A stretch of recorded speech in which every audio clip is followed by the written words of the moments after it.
রাত যত গভীর হয় চারপাশের পরিচিত চেনা জগৎটাও ততটাই অচেনা হতে শুরু করে। দেওয়ালের ওপাশে কার ফিসফিসানি, অন্ধকারের আড়ালে ওটা কার ছায়া, একটি সবটাই মনের ভূত, লুকিয়ে থাকা রহস্য, কিছু না বলা অন্ধকার সত্য, আর হাড় কাঁপানো সব অতি প্রাকৃতিক কাহিনী নিয়ে আমি আলিফ। দেখতে থাকুন আলিফ টেলস। হেডফোনটা কানে গুঁজে নিন, লাইটটা নিভিয়ে দিন, কারণ আজকের গল্পটা হয়তো আপনার চারপাশের কোনো সত্য। শুনতে পাচ্ছ? বই পেতে প্রস্তুত হও। আমার নাম অবিরামী। আমি পিয়াংয়ের একটি বিখ্যাত মাধ্যমিক বিদ্যালয়ের ছাত্রী। বেশিরভাগ মানুষ জানেন যে আমাদের স্কুলটি পড়ালেখা এবং সহশিক্ষা কার্যক্রমের দারুণ সাফল্যের জন্য পরিচিত।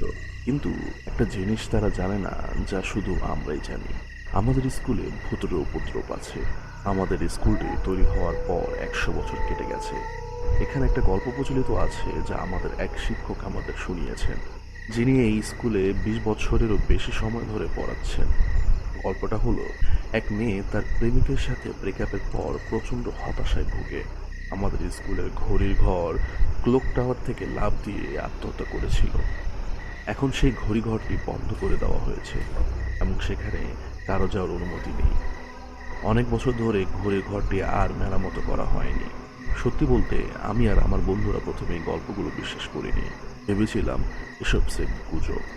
কিন্তু একদিন আমার এক বান্ধবী নিজের অভিজ্ঞতার পর প্রমাণিত হলো যে গল্পটা সত্যি ছিল।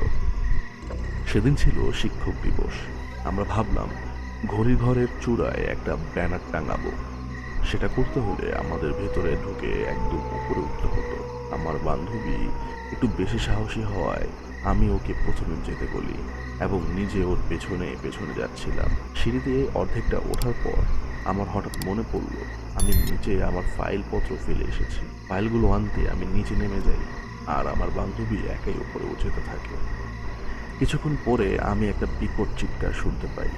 আমি দ্রুত সিঁড়ি বেয়ে উপরে ছুটে যাই এবং দেখি আমার বান্ধবী অজ্ঞান হয়ে মেঝেতে পড়ে আছে।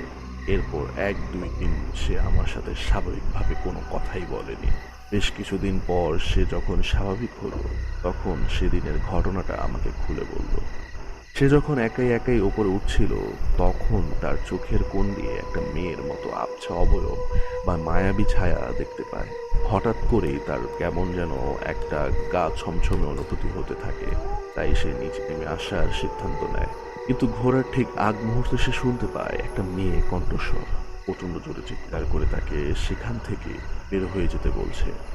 আতঙ্কে সে যখন পেছনে ফিরে তাকায়, তখন সে এমন এক ভয়ানক মূর্তি দেখতে পায় যা সে সারা জীবনও ভুলবে না। ভয়ে চিৎকার করে সে সেখানেই জ্ঞান হারিয়ে ফেলে। তার মুখের এই গল্প শোনার পর আমার মনে হলো সেদিন আমি ওর জায়গায় না থাকায় কত বড় বেঁচে গেছি। আমি কসম খেয়ে বলছি, জীবনে আর কখনো এই ঘড়ির ঘরের আশেপাশেও যাব না। আজকের গল্পটা হয়তো এখানেই শেষ, কিন্তু অন্ধকার ঘরে একা থাকলে যে অনুভূতিটা, সেটা কি আসলে শেষ? আপনার চারপাশেও কি এমন কোনো অমীমাংসিত রহস্য লুকিয়ে আছে? কমেন্ট করে আমাকে জানাতে ভুলবেন না। গল্পটি ভালো লাগলে লাইক করুন, আর এমন আরও রোমাঞ্চকর কাহিনীর জন্য সাবস্ক্রাইব করে রাখুন আলিফ টেলস। পরের গল্পে আবারও দেখা হবে। ততক্ষণ পর্যন্ত সাবধানে থাকুন, ভালো থাকুন। আর হ্যাঁ, রাতের বেলায় পেছনে ফিরে তাকানোর আগে একটু ভেবে নেবেন।